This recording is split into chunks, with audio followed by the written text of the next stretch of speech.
estou eu de novo. Aqui estou eu novamente para dar continuidade à live. Eu não sei o que está acontecendo.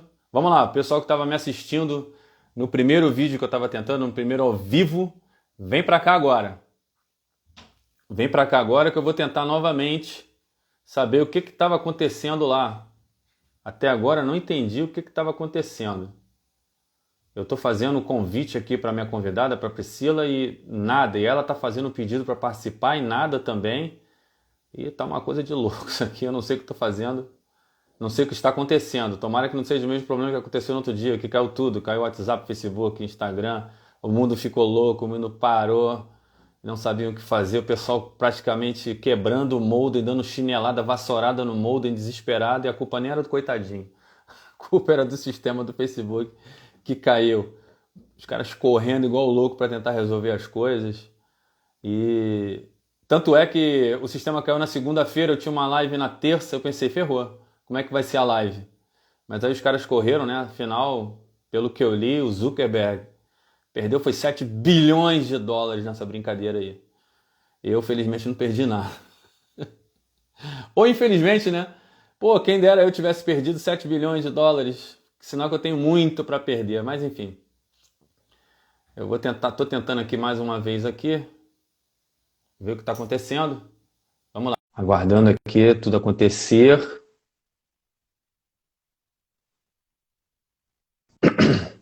Cheguei. Oh, finalmente, finalmente. Olá! Finalmente o Instagram atendeu aos nossos pedidos. Cheguei! Ah, aos deuses do Instagram, muito obrigado. Tá me ouvindo Zuckerberg bem? liberou a gente. Tô te São ouvindo. Zuckerberg, São Zuckerberg. Eu mandei um zap pra ele, ele falou: vou liberar agora. Liberou a gente aqui. Beleza, obrigado pelo contato. Tá me ouvindo bem? Tô te ouvindo e te vendo. Beleza, então já que a convidada chegou finalmente, Aham, tá me ouvindo bem? Vamos fazer as apresentações. A sim. Priscila, assim como os meus outros convidados, eu pedi para ela apresentar suas credenciais e também mandou um texto muito bacana que eu vou replicar aqui. Eu dei só uma mexidinha, porque eu sou um cara metido a besta, sou um cara metido a redator. Só dei uma mexidinha aqui, mas tá dentro do que você disse, não vai fugir muito não. Vamos Uhum. lá, vamos às apresentações. De Saquarema, no Rio de Janeiro, tem uma graduação em pedagogia. Tempos depois surgiu a psicologia. Tem especialização em teoria psicanalítica e formação em psicoterapia do luto. Além de ser uma devoradora de livros, escreve aqui no seu perfil, o Psignificante, sobre a vida, sobre a dor e o prazer de existir, mostrando principalmente que a psicoterapia é uma experiência que transforma e que não dá para ser forte o tempo todo. Uhum. Senhoras e senhores, Priscila Rufino. Tudo bem, Priscila? Tudo, tudo. Agora tudo bem. Eu queria começar, né, te agradecendo pelo convite. Eu tava do lado de fora, sem entrar aqui, mas eu tava escutando você falar, né, que algumas pessoas você foi lá perguntando e eu fui uma dessas. E aceitei, topei. E é um Para minha prazer, felicidade. Xandão. Sim, a minha também, né? É um prazer estar aqui falando com você. Antes, né, de eu falar um pouquinho, eu sempre gosto de quando eu estou iniciando alguma live, algum vídeo, de estar falando uma audiodescrição. Eu acho importante, a gente está incluindo todo mundo aqui, né? Então, eu sou uma mulher, sou branca, o cabelo predominantemente castanho claro, estou com uma blusa preta e atrás de mim é meu consultório, né? Tem um sofazinho, tem cortina e tem uma luminária aqui no fundo. Bom, então é um pouquinho disso que você falou, né? A primeira graduação foi nessa área da educação, alfabetizei por muitos anos, e em certa medida, Xandão, já estava ali alguma coisa dos afetos envolvidos, sabe? Era um ensinar, mas com muito afeto, com muito interesse no outro, né? De saber um pouquinho, de escutar o outro. E aí fui seguindo esse caminho também, né? Da psicologia, com a abordagem, com a vertente da psicanálise, e também essa especialização na psicoterapia do luto. O luto deu as caras, né, com a pandemia e, e para atuar com ética e responsabilidade, a gente tem que estar sempre se especializando, né, para estar acolhendo o outro, né, a gente tem que estar sempre se especializando e por isso que surgiu essa vontade, né, de estar fazendo essa especialização em psicoterapia do luto. Mas vamos lá, boa noite. Pô, primeiramente, muito obrigado pela essa sua audiodescrição. É uma coisa nova para mim. É Uhum. realmente muito interessante porque tem pessoas que estão só ouvindo, né? Principalmente deficientes visuais. Mas tem só pessoas que estão ouvindo e tal, e você ter dado a sua descrição de onde você tá. Ó, inclusive, gente, ela tá no consultório dela. Tô no consultório, ó. Guardou um tempinho para mim, já estou lisonjeado por isso. E para quem não sabe, ontem ela participou também de uma live, né, para a Universidade Veiga de Almeida, onde abordou um assunto super sério lá. Você quer Aham. falar alguma coisa sobre a tua live de ontem? Então, sobre a live de ontem, tem algo em comum com a de hoje. Né? Nós combinamos de estar conversando um pouquinho sobre o luto, de estar trazendo esse assunto aqui. E a ligação que faz, Xandão, é porque assim, eu falei lá sobre a adolescência, né? Sobre como que é adolescer no pandemundo, num mundo com pandemia. E articulei a adolescência, a psicanálise e a pandemia. O que tem em comum com o luto? Né? Porque quando a gente fala de luto, não é propriamente dito só a morte, como se fosse pouco, né? Não é a morte que se trata também o luto, né? O luto se trata de uma perda, né? Quando a gente fala de luto, a gente está falando de uma perda. Seja uma perda financeira, seja uma perda de um ideal, seja de uma perda por morte, mas seja também por uma perda como da adolescência, né? Que é uma perda da infância. Ali se perdeu a infância, o adolescente já não tem mais aquele corpo da infância, os ideais da infância, então ele tem uma perda, né? Para entrar na adolescência, ele já entra com uma perda. E é um luto, né? Ele também está atravessando um luto. Pô, legal, não tinha essa Uhum. dimensão essa observação, não tinha essa dimensão. Eu Uhum. vou preparar o terreno, lógico que a gente vai chegar nesse assunto, mas eu queria Sim. saber um pouquinho mais. Quanto tempo você clinica? Quanto tempo você está na área de psicologia? Então, na clínica, eu conto também o período de estágio na faculdade, porque desde do período, né, que o estágio foi para o estágio prático, eu sempre escolhi a clínica, já fui para a clínica logo de cara. E o estágio na psicologia começa desde o sétimo período, né? Então, do sétimo até o décimo, eu já estava na clínica. E o estágio em clínica, na psicologia, não é um estágio onde o professor fica junto de você, porque não tem como. Né? Envolve questões Uhum. éticas do sigilo. Então, é você com o paciente e é isso.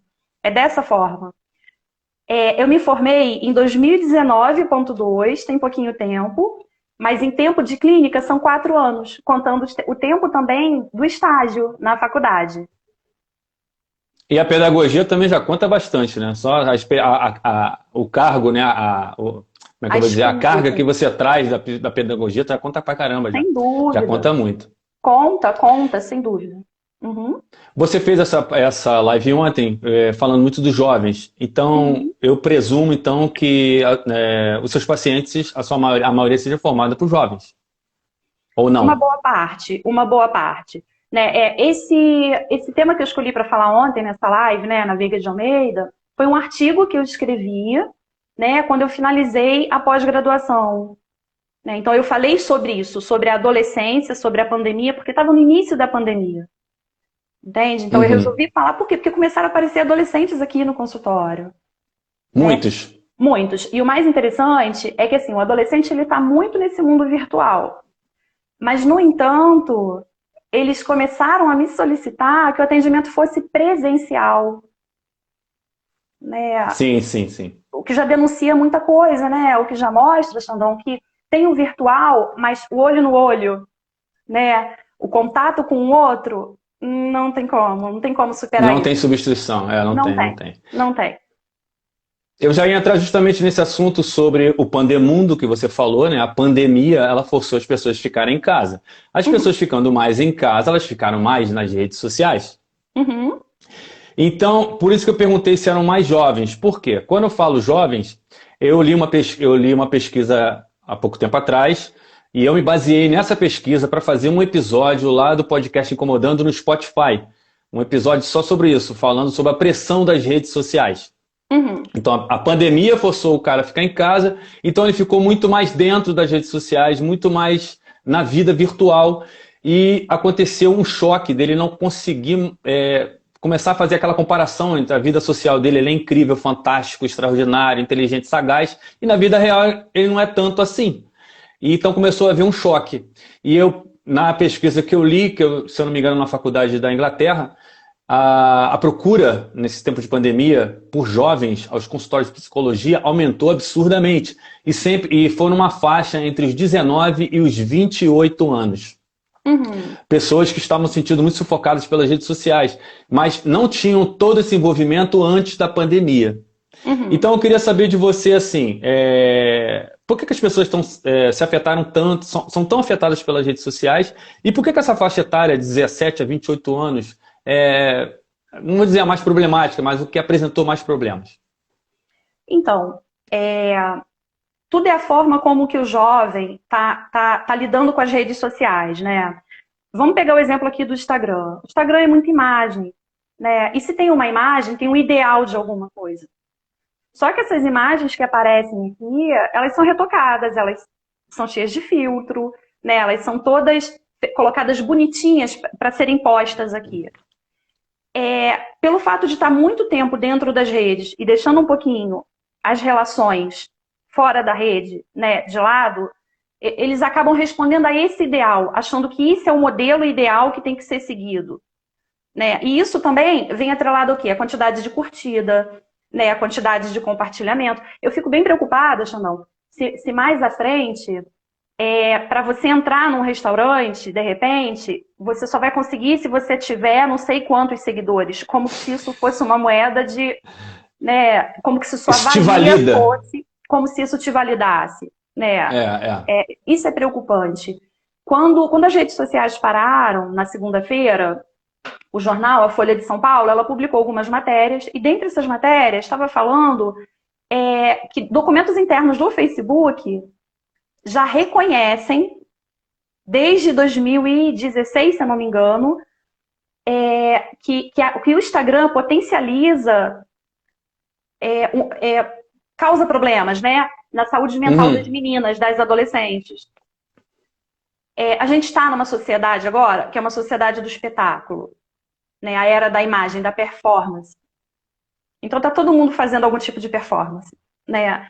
E aí vem esses ideais, né? As blogueiras, vem as atrizes, como que se aquilo fosse o real, né? Respondendo ao capitalismo, né? Isso daí vem para responder ao capitalismo, não vem para responder uma outra coisa. Então os adolescentes, eles estão ficando, né, respondendo a sua pergunta, isso acaba potencializando, porque eles estão vivendo uma era do imaginário. Eles não estão simbolizando, não estão respondendo ao desejo deles, de eu desejo ser assim. Não, o desejo está vindo de outra pessoa. Isso eles não conseguem alcançar, né? Porque se você tem uma ideia é algo imaginado. E essa régua vai subindo. Exatamente. Quando você vai se aproximando disso, essa régua vai subindo, né? E aí o sujeito fica naquela ilusão de tentar ser daquela forma, de tentar responder a isso, não consegue, isso retorna para ele como incapacidade. Dispara o quê? Ansiedade, depressão. Entende? Sim, é isso que eu falo sempre. Inclusive eu falei no episódio lá do podcast no Spotify.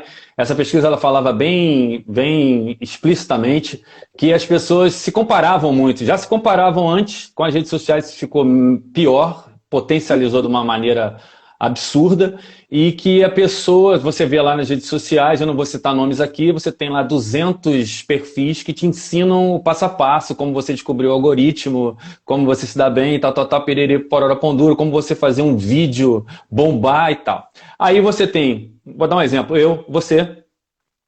você segue as mesmas regras que eu, os mesmos esquemas que eu, e o teu perfil bomba e o meu não. Aí eu fico olhando para o lado, começo a colocar minha vida numa régua comparada com a tua, e entro em parafuso, entro em paranoia, e começa essas coisas todas aí que você tem tratado no seu consultório aí, das pessoas não tá aceitando isso. Pô, por que o amiguinho ali do lado tá arrebentando? Eu tô fazendo a mesma coisa que ele, fiz os mesmos cursos, segui as mesmas pessoas e não tô conseguindo. Então Sim. Você tem encontrado muito isso aí. Sim, sim, e principalmente por causa da individualização, né? Até o fracasso é visto como algo individual, como algo que você não consegue porque você não se esforçou. E a coisa não funciona dessa forma, né? Não se trata somente de você querer ou de se esforçar. Não se trata disso. A coisa não é tratada no coletivo, né? Isso é tratado no individual. O que eu vejo é isso. Infelizmente tem acontecido muito isso. Tem muitas pessoas, esses perfis que eu te falo, que ensinam várias coisas lá, sempre tratam a pessoa como perdedor. No final, é a mensagem que ele passa. Se você não fizer isso aqui, você vai fracassar. Você é um fracassado se você não seguir isso aí. Então a pessoa entra nesse giro aí, nessa espiral para baixo e pira. É Não é? perigosíssimo, né? É perigosíssimo, porque a gente sabe também da compra de seguidores. Tem isso também. Tem. E a pessoa acaba caindo nessa armadilha de que ele só vale se ele tiver determinada quantidade. Ah, eu só vou conseguir o arrasta para cima quando eu tiver não sei quanto. Né? Como que se isso fosse a medida. Tem muitas páginas aqui no Instagram que são ótimas, um conteúdo muito bacana. E não tem essa quantidade toda de seguidores, e tá tudo bem, porque não se trata disso. Não pode se tratar disso, né? A gente tem que tentar ir contra essa maré. Porque o único objetivo mas é a ideia que eles vendem. É a ideia que eles vendem. É a ideia que eles vendem, mas a gente tem que perguntar a nossa parte também. Por que eu compro? Né? Por que eu topo? Por que eu topo entrar nisso? Por que eu topo entrar nessa lógica ao ponto de eu acreditar que eu sou incapaz porque eu não tenho conhecimento suficiente, porque eu não sou bom o suficiente? Não se trata disso. Não se trata disso. Isso tudo aqui do Instagram é para responder uma lógica capitalista. Sim, Né? sim. Tô entendendo. Me tira uma dúvida aqui. Psicologia e tal. Qual é a terapia que você aborda? É a terapia cognitiva comportamental, a junguiana, a psicanálise, psicodrama? A psicanálise, né? O meu olhar, a minha vertente de olhar o ser humano é através da psicanálise freudiana. Depois de Freud vieram os outros, né? O Jung, ele teve uma briga com Freud, e aí eles se separaram. Isso. Então, é a freudiana baseada numa leitura lacaniana. E o que isso quer dizer, né? A psicanálise, ela trabalha com a escuta inconsciente. Ela trabalha com acreditando e apostando que o sujeito, ele sabe de alguma coisa em relação ao adoecimento dele. Né? Que ele pode fornecer alguma coisa. Que ele sabe, mas não sabe que sabe. Né? Então, a diferença é essa, né? É pela via do inconsciente, é pela associação livre, onde o sujeito vai falando e não tem o objetivo de retirar o sintoma em si. Porque o sintoma, para a psicanálise, é uma forma do sujeito estar verbalizando aquilo que ele sofre, a forma que ele sofre. Né? Então, assim, sim, então, quando ali... você... Pode falar. Quando você me perguntou da ansiedade, tem a ansiedade, mas o que interessa para a psicanálise, além da ansiedade, é saber o que é aquela ansiedade para aquele sujeito. Como que ele sente isso. Não um ideal de ansiedade. Né? Então, assim, o que é essa ansiedade para você? Em que momento que ela aparece na sua vida? Por quê? Então você trabalha isso na psicanálise, que na verdade é a vertente terapêutica que você adotou. Isso. Que você acha melhor. Sim, que eu me identifico mais. Aqui não cabe, né, a gente dizer qual que é melhor, qual que é pior, não é isso. Dentro da faculdade de psicologia, cada psicólogo vai escolher uma leitura, um olhar do ser humano. Né? O meu olhar é esse. Pô, legal mesmo. Dentro também, como você falou, como a gente estava comentando aqui, a conversa está girando em torno disso, da procura ter aumentado muito nesse tempo de pandemia e tal. Mas ainda muitas pessoas têm vergonha, têm medo de serem julgadas por procurar tratamento psicológico. Vai procurar tratamento psicológico porque tá doido? Sempre tem essa abordagem. E eu tô aqui levantando a mão que eu fui uma dessas pessoas. Eu demorei muito tempo para procurar um tratamento psicológico, porque no mundo que eu vivo, no meio que eu vivo principalmente, é frescura, né? Isso é frescura, não tenho tempo para isso não, tenho que trabalhar, tenho que ganhar dinheiro, tenho que fazer a vida acontecer. E é justamente porque você se empenha demais em trabalhar, em fazer a vida acontecer, ganhar dinheiro, que tu entra na depressão, entra naquela tal espiral para baixo que eu falei agora, e você pira, e quando você está pirado e você acha que você tem que resolver com qualquer outra coisa, e não, é a terapia.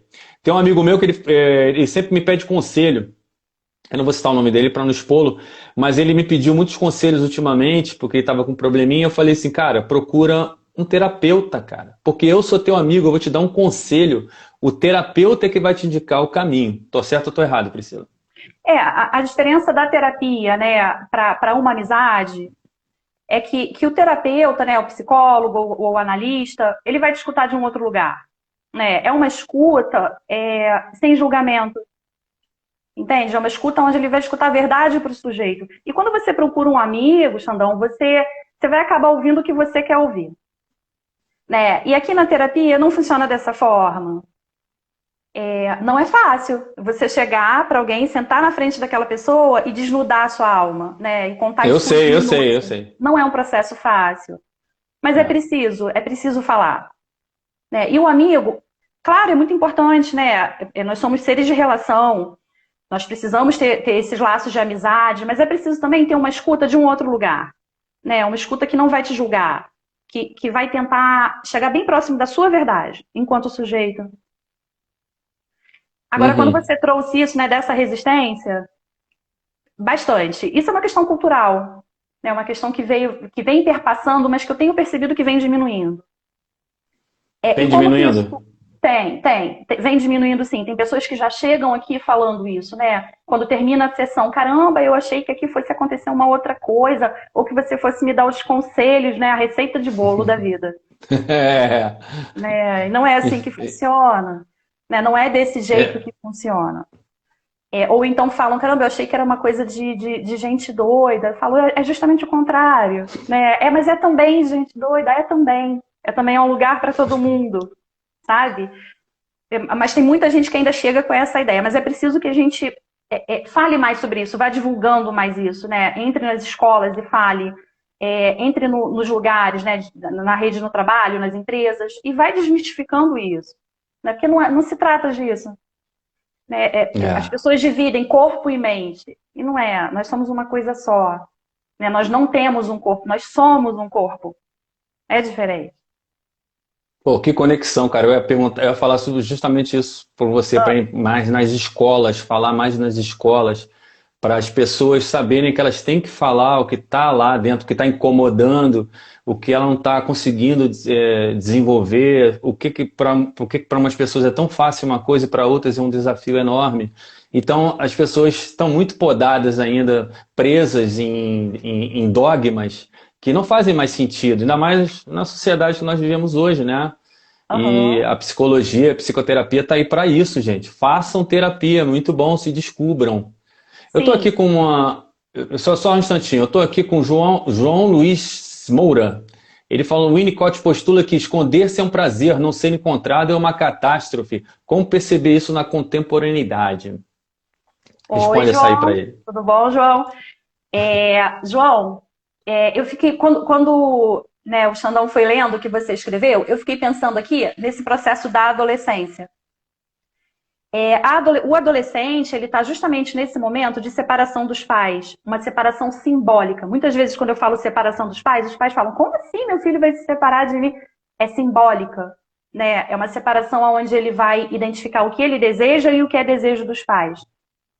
Ele vai deixar de responder um pouco desse ideal dos pais.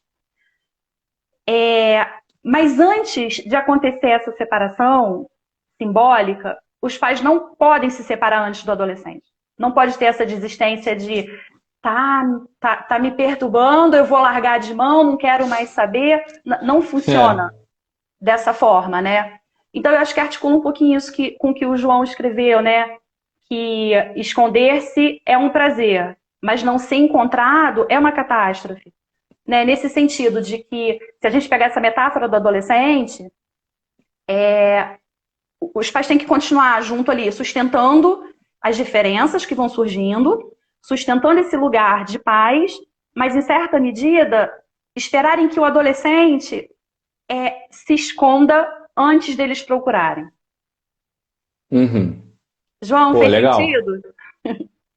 Para mim fez maior sentido. Fez. Então tá bom. Porque o pai também, os pais têm que estar muito atento ao filho jovem em casa para escutá-lo, para tentar entendeu-lo. E se não estiver compreendendo, leva a criança num terapeuta, cara. É muito legal. A criança Uhum. vai chegar lá e vai poder se abrir, porque é diferente, né? Eu acredito que aconteceu comigo, né? Eu vou levar para o universo do adolescente. Ele se abrir com um adulto que não seja o pai e a mãe, não é? Porque, como disse a Paladares da Claudinha aqui, é uma escuta sem juízo de valor. Eu acredito que seja assim, não é? Aham, aham. E se tratando de adolescentes, nós fomos um dia também adolescentes, né? Não foi possível pra gente contar tudo para os nossos pais. Não é possível. Não tem como. Contar tudo, não tem como. Não De tem, não tem, saída, não não tem. tem como. O que eu penso que eu tô falando aqui, o que eu tô falando para você, já tem uma perda. A gente não consegue falar exatamente o que a gente pensa. E não dá também para contar tudo para os pais. Então eles precisam de uma outra pessoa para estar ajudando nessa travessia. Entende? Sempre. Precisam, né? Porque a infância tem o brinquedo, tem o lúdico. O adulto tem o É. trabalho. E o adolescente tem o quê? O adolescente fica no meio. Eu escutei uma frase uma vez que eu levo para a vida, que é: o adolescente é aquela pessoa que quer ser tratada como adulto e chora igual criança quando não é. Então, Sim.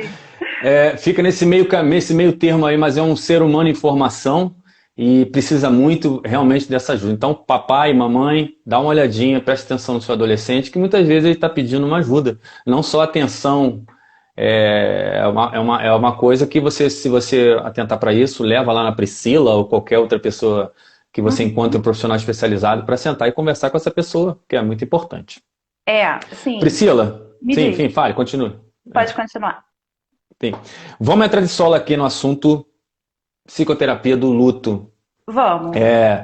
Eu vou pedir para você, Ah, porque o podcast Incomodando, Alexandre, Xandão Gente Fina, não gosto de tocar em política, eu evito o máximo, porque eu vou ter que estar em alguma bolha, e eu simplesmente não estou afim, entendeu? Eu falo o que eu quiser aqui, lógico, respeitando essa coisa do preto e cinza que está agora, né, no lado do outro, mas enfim. Vamos tentar não politizar o assunto, mas nós estamos vivendo num momento de pandemia, e vamos falar das milhares de famílias que perderam seus entes queridos nesse momento. Como é que a psicoterapia do luto se aplica para trazer alento nesse momento tão difícil? sim, sim.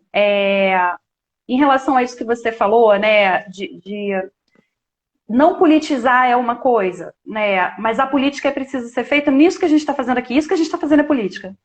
Né? A gente está trazendo para reflexão, a gente está dialogando. Vamos pensar na questão cultural, né, de como que a morte vem sendo tratada no passar dos tempos. Como que era antigamente? As pessoas morriam em casa, né? As pessoas morriam Uhum. em casa. E como que era feito esse velório? Em casa, na sala de casa. Tiravam-se os móveis, colocava lá o caixão, o morto. As crianças participavam, né? As crianças estavam ali junto, elas moravam nessa casa, ficavam ali correndo, brincando. O velório ia acontecendo dessa forma mais íntima. Então, o que eu quero dizer com isso? Que a morte era tratada de uma outra forma. A morte tinha espaço na vida. O tempo foi mudando, né? A medicina foi entrando, a ciência foi entrando, e as pessoas deixaram, não que deixaram que não existe mais, mas Uhum. não se morre mais tanto em casa. Normalmente é pela via do hospital, né? Sofre um acidente na rua, leva para o hospital. Então, já tira um pouco, já desloca um pouco a morte, né? Desse lugar íntimo, desse lugar intimista, onde as pessoas conseguem falar com um pouco mais de naturalidade sobre isso. As crianças, né, já são retiradas disso. Os velórios, eles já vão para um lugar especializado, né, as funerárias, aonde Sim. profissionais que enfeitam o corpo, que vão fazer a maquiagem, ou seja, isso tudo era feito em casa, né? A pessoa conseguia, isso tudo são formas de ir simbolizando essa morte, de incluindo a morte na vida. Já vai tomando outra dimensão. Já vai tomando outra dimensão. Então, o velório agora é feito, né, pelas funerárias. Se antes as pessoas ficavam um período usando roupa preta, agora está sendo substituído pelos remédios tarja preta, né? Como se o luto É. fosse uma doença, né? Como se fosse Uhum. uma patologia. E não é, né? O luto faz parte da vida. Se existe a vida, existe a morte. Para existir a morte, existe a vida. Né? Não tem como a gente se desvincular disso. Aí a gente pega como que a morte vem sendo tratada, né, na atualidade. Calam isso, né? O sujeito não consegue mais falar sobre a morte porque ele não tem mais contato com a morte. Tá, veio a pandemia, né? É uma coisa da ordem do inesperado, é uma coisa que mudou completamente o curso da vida das pessoas, a forma de se relacionar. Esse processo novo de simbolização da morte é retirado, né? Uhum. As pessoas não podiam fazer o velório, não podiam arrumar o corpo, não podiam se despedir, entende? Então, a nossa cultura, a cultura latina, é uma cultura muito afetiva, né? A gente precisa simbolizar as coisas.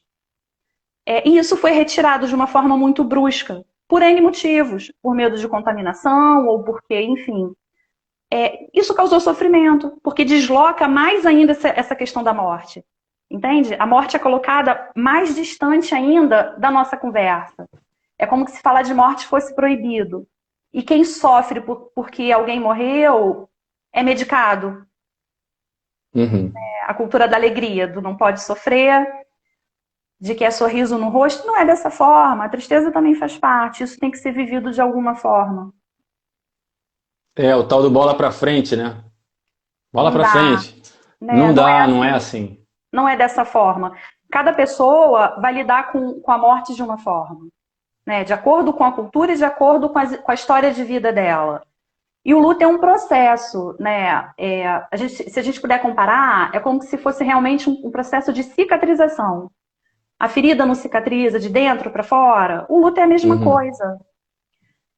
Alguns lutos, não é todo luto que vai ser complicado.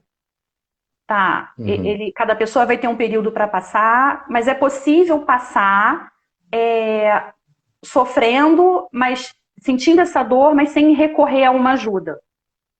Mas alguns lutos vão ser complicados. Principalmente que existem tipos de luto, né? Tem lutos que não são reconhecidos socialmente. E de que lutos que eu estou falando? Um luto por um animal de estimação, o luto por uma relação extraconjugal não é aceita socialmente. Então, Sim, aham. né, o luto, de repente, em consequência da AIDS, né, acaba trazendo uma espécie de vergonha para a família. É como se a pessoa não se sentisse autorizada. Né? O próprio luto da perda gestacional, né, logo vem frases assim, mas nem nasceu, mas vocês são jovens, vocês podem tentar de novo. E não se trata É. disso. Uhum. Então tem isso também. O luto ele tem vários tipos. Né? Sim, sim.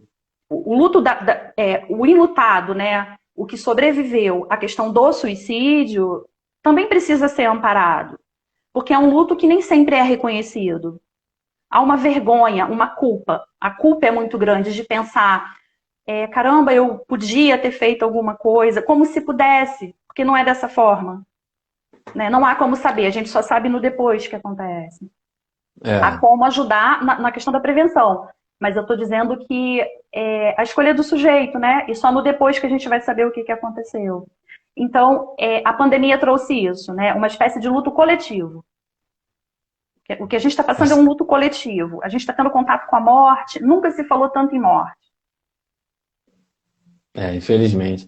Qual o período assim de luto que você pode definir assim que uma pessoa passa até do acontecimento até ela se dizer curada? Porque eu acho que a curada é quando você fala de uma coisa triste sem chorar. Então, o luto, ele não tem o objetivo de chegar num resultado. Entende? Não é um processo de doença e cura porque não se trata de uma patologia. No luto, a pessoa vai precisar se organizar psiquicamente. Né? Ela vai ter que aprender a conviver, a viver uma vida sem aquela pessoa. Então, ela vai ter que se reorganizar. Quando você pergunta para mim em relação a um tempo, nós temos os manuais, né? Os manuais Uhum. diagnósticos. Eles dão, cada um vai dar um período. Só que esse período está diminuindo. O último que vai sair agora, que vai chegar uma tradução no Brasil, já está colocando um período de 3 meses.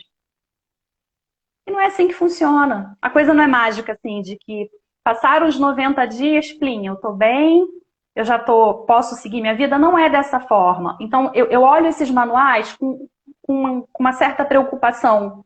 Porque senão a gente entra nessa lógica de novo. Eu não consegui, nos 90 dias, me recuperar, então isso volta contra a pessoa. Eu acho que esses manuais, eles servem como política pública. Em que sentido? Passou os 3 meses, a pessoa não está bem, ela pode se amparar nesse manual para poder, de repente, dar uma justificativa no trabalho que ela está precisando de mais tempo. Mas não significa que ela precisa seguir aquele padrão que está escrito ali, de como que acontece. Né? Então, cada pessoa vai ter o seu tempo. Tem pessoas que... vou te dar um exemplo aqui. Tem mulheres que têm, por exemplo, eram casadas, né? Tem um filhinho pequeno e, de repente, o parceiro ou a parceira morre. Tem pessoas que suprimem esse luto, que não entram nesse luto, não se permitem entrar porque tem um filho para criar, porque, né, se coloca nesse lugar de sustentação. E esse luto, que é um luto adiado, o nome disso, ele vai acontecer anos depois. Né? Então não dá para a gente pegar as pessoas e colocar dentro de caixinhas e dizer, bom, então é assim, se você não tiver dessa forma, então você está doente. Não dá para patologizar tudo. Não dá para patologizar a tristeza. É complicado a partir do momento que o sujeito paralisa frente à vida. Né? Aí já é um sinal de alerta. E se tiver também alguma coisa associada, se a pessoa já tem um histórico de depressão, de ansiedade, né, de alguma coisa associada, então já é um sinal de alerta se isso se prolonga muito tempo. Eu posso falar aqui, dar o meu testemunho. Eu fiquei enlutado muito tempo, eu perdi um irmão muito jovem, com 24 anos, de uma maneira... Ele foi arrancado de nós de uma maneira muito bruta e abrupta, e eu fiquei enlutado muito tempo. Não sei se foi esse adiado e tal, mas eu fui tocando a minha vida, mas aquilo estava lá, aquela dor estava lá e tal. E chegou um momento que a ansiedade começou a tomar conta da minha vida. E, perdão, estou com pigarro. E foi a hora que eu comecei a me estudar, a me ver. E comecei a ver, cara, eu estou enlutado. Eu estou de luto ainda pelo meu irmão. Eu tenho que procurar um tratamento. Foi a hora que eu fui procurar um tratamento e tudo melhorou em vários sentidos. Assim, como você falou, a especialista que cuidou do meu caso, ela não me deu um prazo assim, você vai estar assim, vai estar bom, vai estar de tal jeito, não. Eu fui evoluindo com o tempo. Ai, que pigarro chato. Eu cometi o erro de me dar alta, cometi esse erro de me dar alta, mas eu vou voltar. Eu vou voltar. Sim, retorna. É importante, né? É muito importante. Tem isso do luto adiado, e tem pessoas que... Porque, olha só, a gente também tem que fazer um outro recorte social, né? Entre homens e mulheres. A expressão de sentimento masculino, ela não é facilitada. Né? Os homens não são treinados para isso. Como que a gente percebe isso, né? Uma menina está brincando e aí ela cai e se machuca. Ela vai chorando para os pais, ela é acolhida. Ai, machucou e tal. O menino vem, vai lá e resolve. O amiguinho te empurrou, vai lá e resolve. Homem não chora, vai lá e resolve. Isso. Então vai suprimindo isso. Né? A gente tem que ter muito cuidado com isso também. Porque o reflexo disso é na vida adulta. E de repente você está num meio onde tem mais homens, onde aquela expressão não vai ser autenticada e você vai suprimindo aquilo. Só que é ilusão, né? Achar que suprime. Porque uma hora aparece, os sintomas começam a aparecer. Concordo plenamente com tudo que você disse até agora.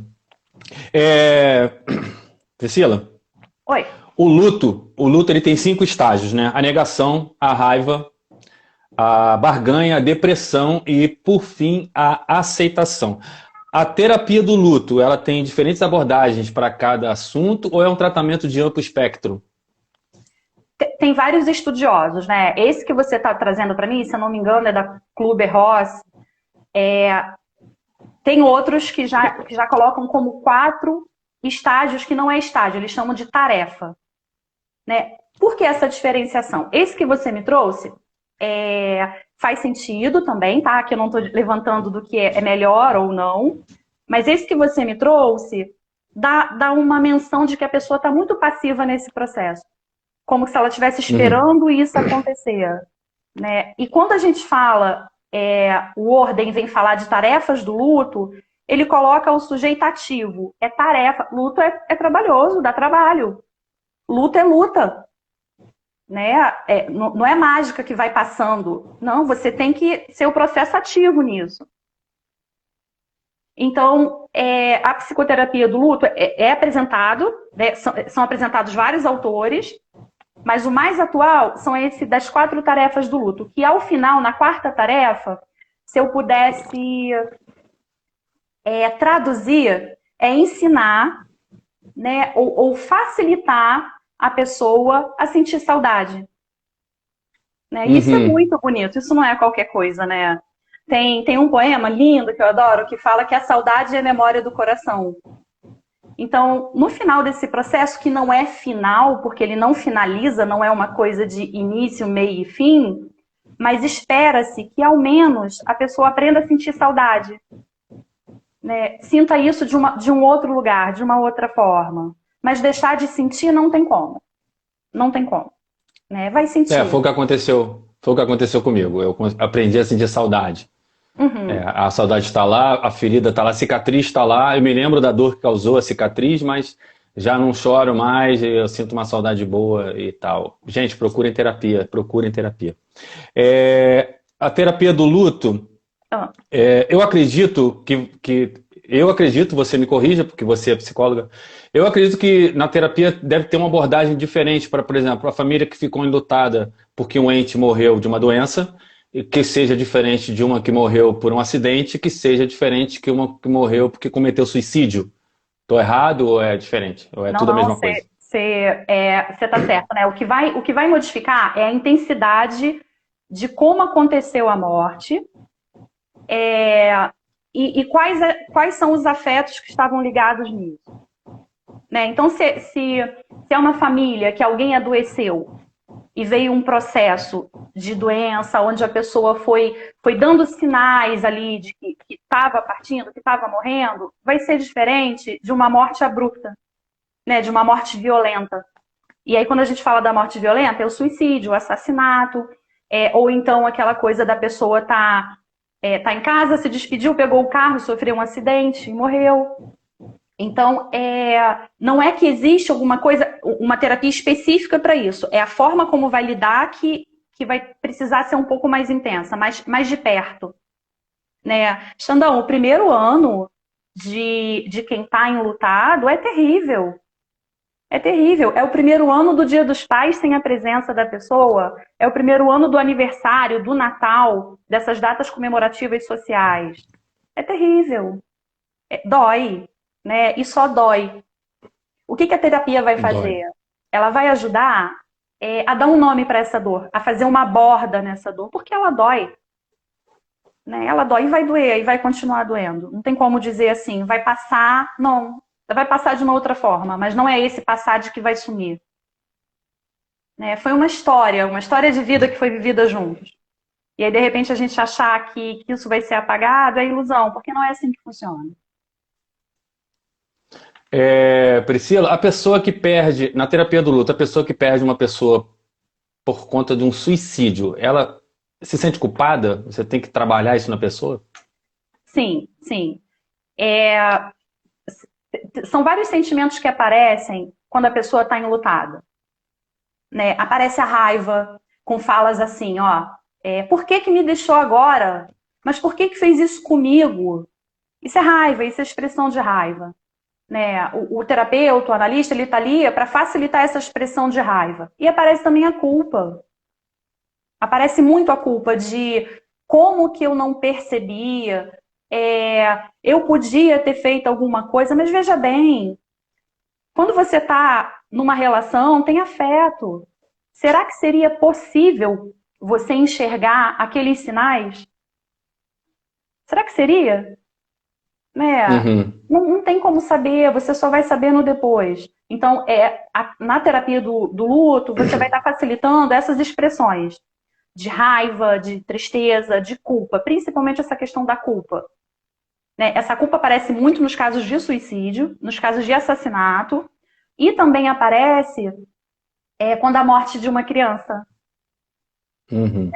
A morte de uma criança também traz muito isso, né? Traz aquela coisa de eu não cuidei, eu que era o pai ou eu que era a mãe. E...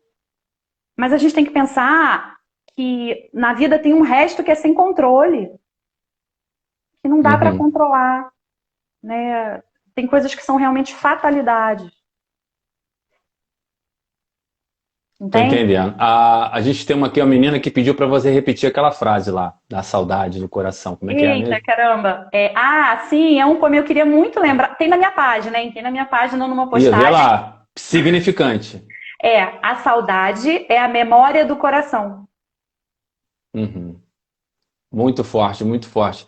É isso. Você deixa frase, você tem frases e textos no teu perfil significante, galera. Vê aí, que são muito edificantes, faz a gente pensar, faz a gente procurar aquela resposta, faz a gente ir atrás do que significa aquilo ali. Tá aí significante, lógico. Então foi por isso que eu me interessei tanto, Priscila, quando eu estava olhando Me lá, zapeando, eu conta. estava olhando o perfil, Aham.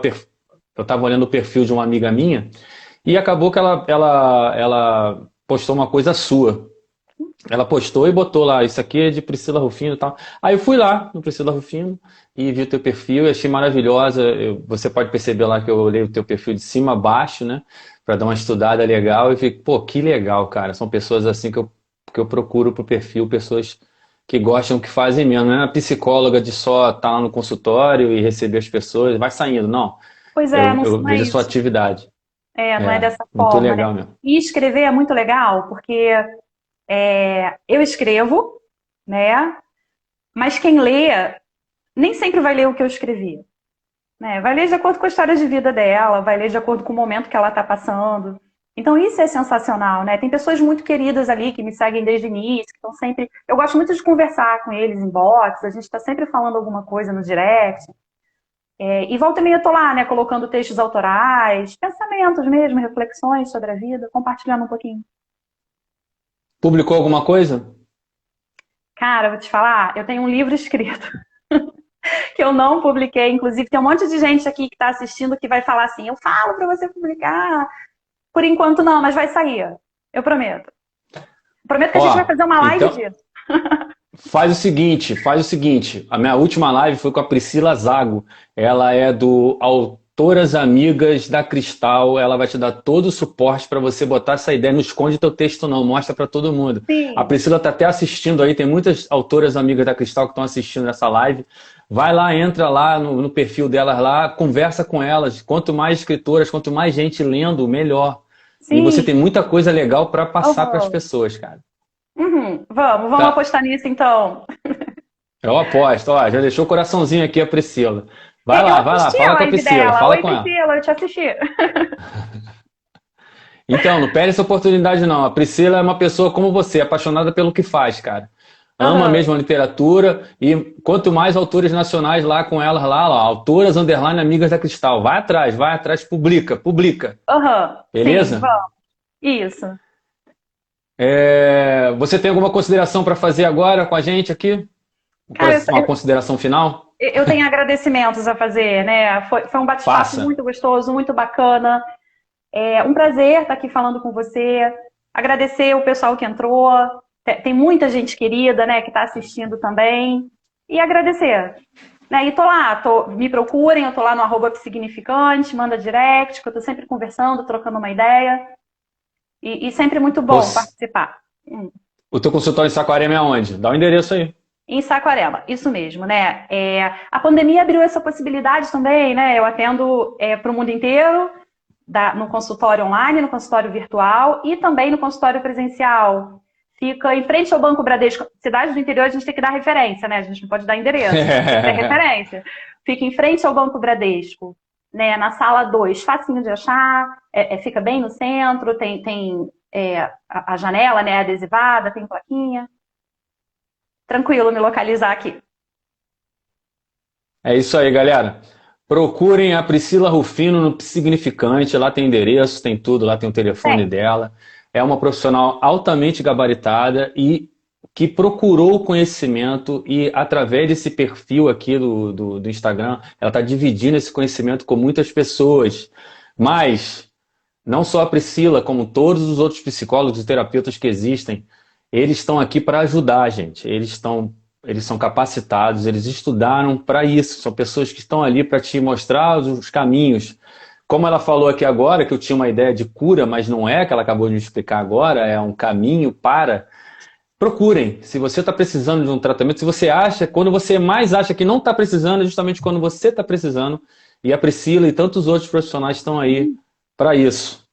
Eu tive o prazer de estar conversando hoje com a Priscila Rufino. A gente bateu esse papo, onde conversamos sobre principalmente a psicoterapia do luto, nesse momento que a gente vive de pandemia. E ela foi brilhante, não poderia deixar de ser diferente. Eu estava muito ansioso para conversar com a Priscila e ela correspondeu mais do que à altura. Muito obrigado, Priscila, por você ter participado dessa live. Imagina, eu que agradeço. Vamos fazer outras. Vamos, já Um está abraço. convidada para uma outra, com certeza. Sim. Todo mundo que eu faço a live já convido para uma posteriormente. Sim, Obrigado vamos. a você, Priscila, obrigado a todos que assistiram. Valeu! Um abraço, pessoal. Obrigada. Tchau, tchau.